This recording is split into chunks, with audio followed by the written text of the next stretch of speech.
ఇప్పుడు మీ జుట్టు రాలడం పూర్తిగా తగ్గిపోతుంది. ప్రిస్మోస్ బీ fall cure miracle herbal hair oil తో. హలో అండి, నేను doctor Sandeep Dachuri, consultant ENT head and neck surgeon. ఇవాళ మనం ఒక ఇంట్రెస్టింగ్ టాపిక్ గురించి మాట్లాడదామండి. కంటి నుండి ఎక్కువగా నీరు కారటం, ఈ టాపిక్ గురించి మాట్లాడదాము. కంటి నుండి ఎక్కువగా నీరు కారే సమస్యలు కొన్ని ఉన్నాయండి. అవి ఎప్పుడు వస్తాయి? కంటి నుండి మామూలుగా ఏంటంటే ఇక్కడ లాక్రిమల్ గ్లాండ్ అని ఉంటుందండి. అక్కడ నుండి ఈ కన్నీరు అనేది ఉత్పత్తి అయ్యి ఈ కన్ను లోపలికి వచ్చి అక్కడ నుండి కొన్ని పైపుల ద్వారా ముక్కులోకి డ్రైన్ అవుతుంది. దాన్ని లాక్రిమల్ సిస్టమ్ అంటాము.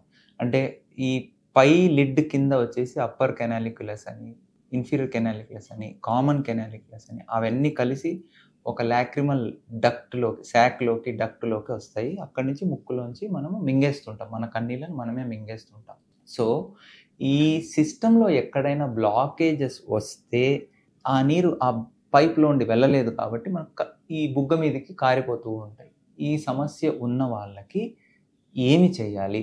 ఈ సమస్య 70% మందికి అనటామిక్ ప్రాబ్లమ్స్, అంటే ఈ ట్యూబుల్లో ఏదో ప్రాబ్లం వల్ల వస్తుందండి. పిల్లల్లో అయితే కొంతమందిలో ఈ ట్యూబ్స్ బ్లాకేజ్ ఉంటే యూజువల్లీ ప్రోబింగ్ తోటే ఓపెన్ అయిపోతుంటాయి పిల్లల్లో. యూజువల్లీ అవి కంటి డాక్టర్ చేస్తుంటారండి.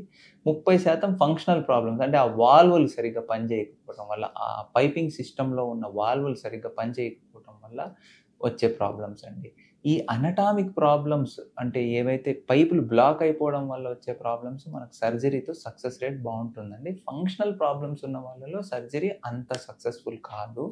సో ఇది ఎలా మనం కనుక్కోగలము? ఏ లెవెల్లో ప్రాబ్లం ఉంది, అనటామికల్ ప్రాబ్లమా, ఏ లెవెల్లో ప్రాబ్లం ఉంది అంటే కంటి డాక్టర్ దగ్గరికి వెళ్తే మనకు సిరంజింగ్ అని చేస్తారండి. సలైన్ని ఈ కన్ను ఈ ఇన్ఫీరియర్ పంక్టమ్ ఉంటుందండి, ఆ చిన్న రంధ్రంలోంచి ఒక చిన్న సిరంజి పెట్టి, పెద్ద నొప్పి అవ్వదు, సిరంజింగ్ అని చేస్తారు. ఆ సిరంజింగ్ చేసిన ఫ్లూయిడ్ మనకి ఆ పైపుల ద్వారా వెళ్ళి గొంతులోకి టేస్ట్ తెలుస్తుందా, లేదు ఇక్కడి నుంచి వాపస్ ఉల్టా వచ్చేస్తున్నాయా అనేది చూస్తారు. అదొకటి.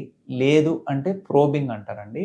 ఈ చిన్న ప్రోబ్ ఒకటి బ్లంట్గా ఉంటుంది, దాన్ని ఇందులోంచి పంపించి సాఫ్ట్ స్టాప్ ఉందా, హార్డ్ స్టాప్ ఉందా అని చూస్తారు. అవన్నీ నిర్ధారణ చేసి కంటి డాక్టరు ఈ వ్యక్తికి మనకు ముక్కు ద్వారా కానీ కంటి ద్వారా ఇక్కడ కంటి కింద కానీ కోసి ఆపరేషన్ చేస్తే బెనిఫిట్ అవుతుంది, సర్జరీ చేస్తే బెనిఫిట్ అవుతుంది అని చెబితే అప్పుడు ఆ పేషెంట్కి ఎయిదర్ ఆఫ్థాల్మాలజిస్ట్ చేస్తారండి ఈ సర్జరీ, ఈఎన్టీ డాక్టర్స్ కూడా చేస్తారు. ఈఎన్టీ డాక్టర్స్ మేము ముక్కులోంచి చేస్తామండి. ముక్కులో వెళ్ళి ఈ లాక్రిమల్ శాక్ అని చెప్పాను కదా, ఆ లాక్రిమల్ శాక్ని ముక్కులోండి వెళ్ళి కొంత బోన్ని తీసేసి ఆ సంచిలాగా ఉంటుందండి కన్ను నుండి ముక్కులోకి కనెక్షను, ఆ సంచిని లాక్రిమల్ శాక్ని కంప్లీట్గా ఎక్స్పోజ్ చేసి దాన్ని ఒక వాల్ తీసేస్తాం అనమాట.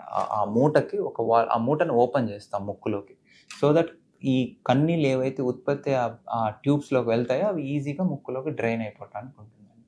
ఇలా కాకుండా ఆఫ్థాల్మాలజిస్ట్ ఎక్స్టర్నల్గా చేస్తారండి ఈ సర్జరీని. ఎక్స్టర్నల్గా చేస్తే ఏంటంటే ఇక్కడ స్కార్ వస్తుందండి. మనం ఎండోస్కోపిక్గా ఈఎన్టీ సర్జన్తో చేయించుకుంటే ఇక్కడ స్కార్ వచ్చే అవకాశం ఉండదు, ముక్కులోంచి చేయొచ్చు. అండ్ రెండు ఈక్వల్లీ సక్సెస్ఫుల్ ప్రొసీజర్స్ అండి. సో కొంతమందిలో ఈ ప్రాబ్లం మళ్ళీ మళ్ళీ వచ్చే అవకాశం ఉంటుంది. అటువంటి పేషెంట్స్లో లేదా కొన్ని స్పెషల్ కేసెస్లో మనము స్టంట్ అనేది ఒకటి వేస్తాము, డీసీఆర్ స్టంట్ అంటాము.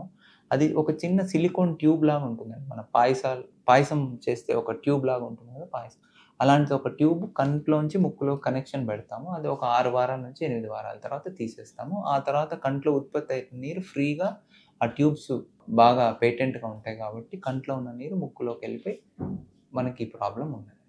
Thank you.